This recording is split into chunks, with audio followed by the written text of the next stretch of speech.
ওখানে বিভিন্ন ধরনের জিনিস বাইরে ওখানে আপনার এটা একটু কম। কেমন দরে বিক্রি করতেছেন এখন এটি? ওই 70-80 শো।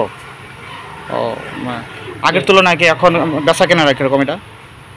আগের তুলনায় অনেকটু বিক্রি হইতেছে ভালো। আচ্ছা। মানে রেটটা পাওয়া যেতেছে না জিনিসটা। ও জিনিসের রেটটা রেটটা পাওয়া যায় না। এই যে 80 টাকা করে মাল 80 টাকা 70 টাকা ওই একটা জিনিস আছে ওখানে আসেনি। আচ্ছা।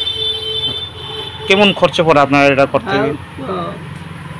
পরে তো একটা ফাটিল ঘোরা আসতে গেলে মিনিমাম 2000 টাকা লাগে।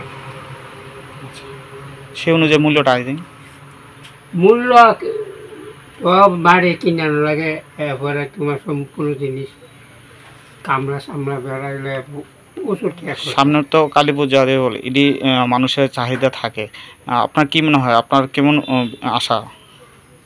এমনি ভালোই, এমনি সাইজে ভালোই মাল চলেছে, কিন্তু দামটা মূল্য পাওয়া যাচ্ছে না।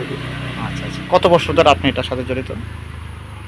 ওই তো 10-12 বছর এটার সঙ্গে জড়িত?